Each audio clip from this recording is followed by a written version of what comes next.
Hi guys, again welcome back to my channel. അങ്ങനെ ഇന്ന് രാവിലത്തെ 9:40 ഷോയ്ക്ക് PVR ലുലു മോളിലെ ഓഡി 2-ൽ K7 എന്ന സീറ്റിൽ ഞാൻ തലവൻ എന്ന് പറഞ്ഞ മൂവി കണ്ടു.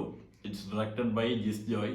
എല്ലാവർക്കും അറിയാം, നമ്മുടെ ഫാമിലി ഫീൽ ഗുഡ് പടങ്ങൾ പിടിക്കുന്നതിൽ ഏറ്റവും one of the best director. പണ്ട് സത്യനന്ദിക്കാട്, പ്രിയദർശനൊക്കെ ശേഷം നല്ലൊരു ഡയറക്ടറായിട്ട് എനിക്ക് തോന്നിയൊരു പുള്ളി. വിജയ് സൂപ്പർ പൗർണമിയും സൺഡേ ഹോളിഡേ ഒക്കെ ഞാൻ കുറേ പ്രാവശ്യം റീവാച്ച് ചെയ്തിട്ടുള്ള മൂവീസാണ്. ആ ഡയറക്ടറിന്റെ പേരും പിന്നെ ഇതിലെ മെയിൻ രണ്ട് ലീഡും ബിജു മേനോൻ, ആസിഫ് അലി കോംബോ എന്ന് പറഞ്ഞാൽ എല്ലാവർക്കും അറിയാവുന്നതാണ്.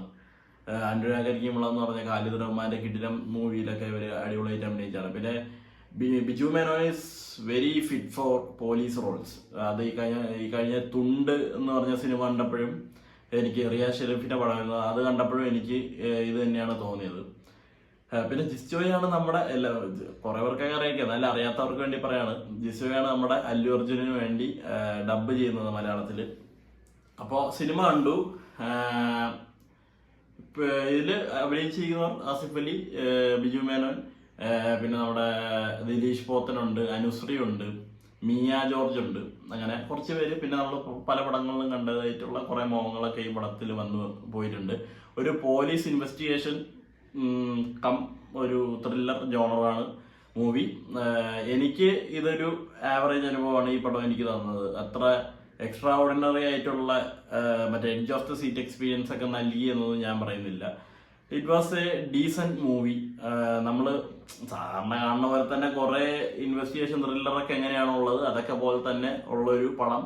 അങ്ങനെ മാത്രമായിട്ട് എനിക്ക് ഇതിനെ കണക്കാക്കാൻ പറ്റുള്ളൂ. മറ്റേ അഞ്ചാം പൈര ക്ലൈമാക്സിലൊക്കെ കണ്ട പോലെ എക്സ്ട്രാ ഓർഡിനറി ട്വിസ്റ്റോ അങ്ങനെ കോരിത്തെരിപ്പിക്കുന്ന ടേണോ അങ്ങനത്തെ കാര്യങ്ങളൊന്നുമില്ല. ജസ്റ്റ് ഇവർ രണ്ടുപേരെയും ടൈറ്റിൽ ഇങ്ങനെ എന്താ പറയാ, ഇങ്ങനെ ഇങ്ങനെ കാണിച്ചിങ്ങനെ പോയ ഒരു മൂവി ആയിട്ട് എനിക്ക് തോന്നിയുള്ളൂ. പക്ഷെ ഇവരുടെ ഒരു ഡ്യുവൽ കോംബോ കുറെ കൂടി പടത്തിൽ ഇടാമായിരുന്നു. കാരണം 2.25 മണിക്കൂർ പടത്തിൽ മുഴുനീളവും ഉള്ളത് ആസിഫ് അലി ആയിട്ടാണ് എനിക്ക് തോന്നിയത്. ബിജു മേനോൻ ഇടയ്ക്ക് പോയി ഇടയ്ക്ക് വന്നു. അങ്ങനത്തെ ഒരു എന്ന് വെച്ചാൽ എക്സ്റ്റൻഡ് ക്യാമിയോ അങ്ങനെയൊന്നും പോലെയല്ല.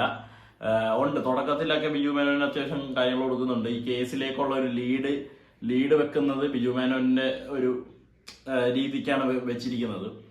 പക്ഷെ കൂടുതലായിട്ട് ഇൻഡെപ്ത് സ്റ്റോറിയിലേക്ക് പോകുമ്പോഴത്തേക്കും ബിജു മേനോൻ കുറച്ച് സൈഡായി. എന്നാൽ ആസിഫ് അലി കുറച്ചും കൂടി ഈ കേസ് തെളിയിക്കാൻ വേണ്ടി കേസിന്റെ പുറകെ നടക്കുന്ന ആ ഒരു രീതിയിലാണ് കാണിച്ചിരിക്കുന്നത്. ദിലീഷ് പോത്തനായാലും ബാക്കിയുള്ളവരായാലും കൊടുത്തിരിക്കുന്ന റോള്, ഇവരൊക്കെ കൊടുത്തിരിക്കുന്ന റോളൊക്കെ അടിപൊളിയായിട്ട് ചെയ്തിട്ടുണ്ട്. ഇവരുടെ ആക്ടിങ് ഒക്കെ എല്ലാം അടിപൊളിയായിട്ട് തന്നെയുണ്ട്. ആ പോലീസുകാരുടെ ആ ഒരു ദേഷ്യവും വിദ്വേഷവും അങ്ങനത്തെ കാര്യങ്ങളൊക്കെ അവർ നല്ല രീതിയിൽ തന്നെ പിടിച്ച് ചെയ്തിട്ടുണ്ട്. പക്ഷെ എനിക്ക് ഇപ്പോഴും പേഴ്സണലി തോന്നിയത് ജിസ് ജോയ് ഈ ത്രില്ലർ ജോണേഴ്സ് എടുക്കാനായിട്ട്, കാരണം ട്രെയിലർ കട്ടൊക്കെ അടിപൊളിയായിരുന്നു. ട്രെയിലർ കണ്ടപ്പോൾ ഇത് എന്തോ വലിയ പൊളി പടമായിരിക്കും എന്നാണ് ഞാൻ വിചാരിച്ചത്. പക്ഷെ ജിസ് ജോയ് ഈ ഫീൽ ഗുഡ് പടങ്ങൾ എടുക്കാനാണ് പുള്ളി കുറച്ചും കൂടി ആപ്റ്റ് ആയിട്ടുള്ളതെന്നാണ് എനിക്ക് തോന്നുന്നത്. ഇങ്ങനത്തെ പടങ്ങൾ പുള്ളിക്ക് പറഞ്ഞിട്ടുള്ളതല്ല. ഇന്നലെ വരെ എന്ന് പറഞ്ഞ ഒരു ചവറ് പടമുണ്ട്, OTT റിലീസ് എന്തോ ആയതെന്ന് തോന്നുന്നു. കോമന്റെ ഇടയ്ക്ക് നിമിഷ സജയൻ, ആസിഫ് അലി, പെപ്പയൊക്കെ ഉള്ള ഒരു പടം. വെറുത്ത് അവരുടെ ഡയലോഗും ഭയങ്കര ഡ്രാമയായിട്ട് ഒരു ലാഗ് അടിച്ച് പോയ ഒരു പടമാണ്. അതൊക്കെ വെച്ച് നോക്കുമ്പോൾ it's far away from that movie. കണ്ടിരിക്കാന്നുള്ളൊരു സിനിമയാണ് അത്യാവശ്യം.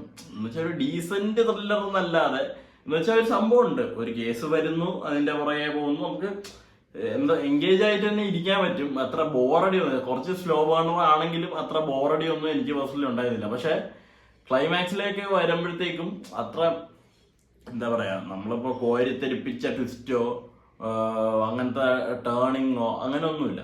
ജസ്റ്റ് പടം തുടക്കത്തിൽ എവിടെയാണോ അവസാനിക്കുന്നത് അവിടെ തന്നെയാണ്. ഒന്ന് കേറിയോ ഇറങ്ങി അങ്ങനെ ഒന്നുമില്ല.